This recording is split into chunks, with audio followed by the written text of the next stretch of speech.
It's 10 p.m. Do you know where your engineers are? Oi! Leader, what is this? This is, I've got eyes for you. Where my eyes are feeling all boggly from working on TFT display driving. So an update, we got these cool, funky, square and circular and bar-shaped displays. And I'm trying to get them all working with the ESP32-S3. So that's the module you can see right there. That's the Waroom module with 8 megabytes of octal PS RAM and 60 megabytes of flash. So lots of memory, which means that they can frame buffer these large displays. This is a 480 by 480 RGB display, and this is a 720 by 720. It looks dimmer because the backlight driver, obviously I took this dev board that was driving a certain display and I'm kind of plugging in different ones. And so the backlight driver isn't tuned to give it as much current as it needs. But my final design, of course, will do that. And this is a large 4-inch display. And this is a 2-inch round display. This has a bezel because there's a capacitive touch cover on it. And I did a capacitive touch demo earlier this week, which people could check out on the socials. And so you asked me to put some eyeballs on these displays, and I did. So what's interesting about these in comparison to, these like tiny displays is this is like an SPI display. I don't know if this actually, I don't think this is going to boot, but let me show. So I'm just showing the bootloader. So this is a small 240 by 160 display. And for displays that are this small, you can use SPI, so it only needs 4 pins. And they also have an internal frame buffer. And then for displays like this is a 480 by 320. This is a 3.5-inch display. And you can use 8-bit GPIO, so you see like D0 through D7 and read. Or you can use SPI. This is as big as you can get with just SPI, 480 by 320. And even then, it's like kind of slow because you have to drive the SPI like 64 megahertz in order to get reasonable refresh rates.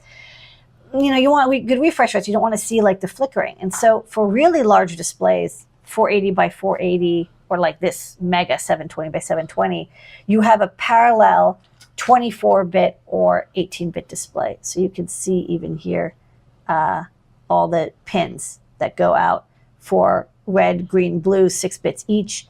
And then, VSync, H-Sync, bit clock, all that good stuff. But in addition to, let me see, I have one of a big pile of displays.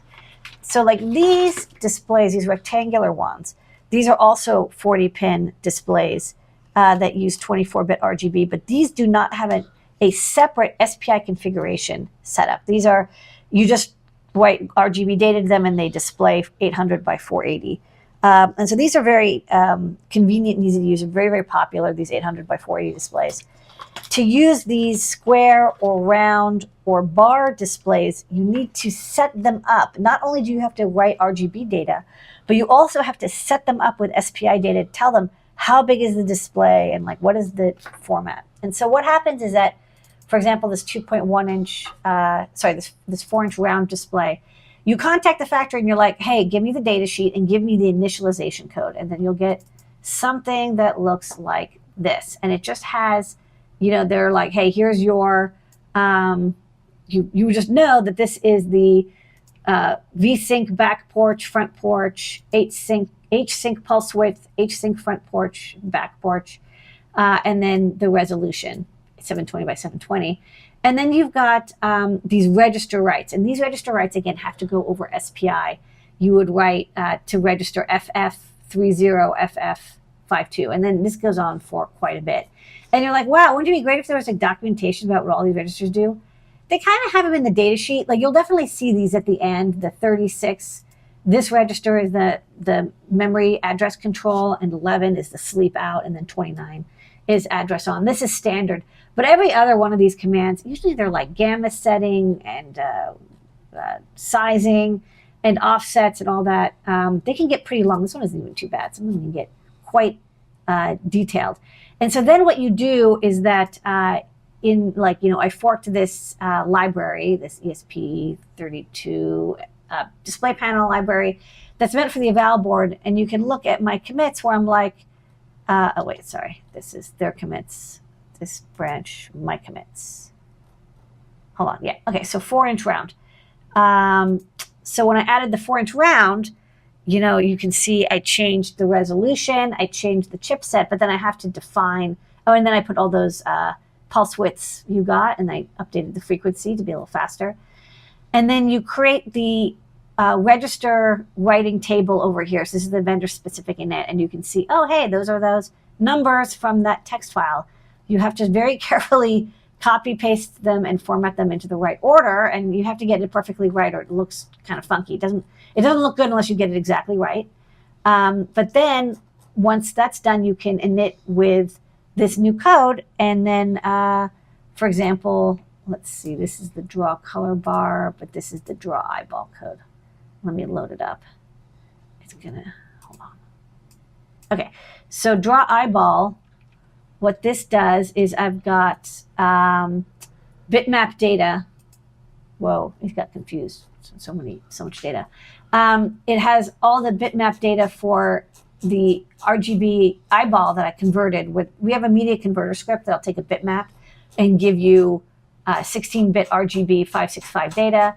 You paste it in here, and then at the bottom, you draw the eyeball or a bitmap. So here I've got the 480 by 480 and 720 by 720, and boom, eyeballs pop out. So this is a good test, making sure that the color looks right. The display is nice and stable. I'll update the backlight, that's done separately. And then I did get the touch screen working. So far, these two displays are working nicely. So the next one I'm going to try to do, I tried to look at the bar displays, but I might do the square ones next. I've got a few different square displays, including this smaller 3.5-inch. And then these are the 4-inch displays that came with the Eval board. And then, yeah, maybe I'll do this bar display after that. It's a nice bar display with Cap Touch. So it's happening, and you can see my commits on GitHub if you want to check out the init code for these two displays so far. All right. And now, why don't you go ahead and wear them? Okay. Here we go. Hello. I only have eyes for you. Okay.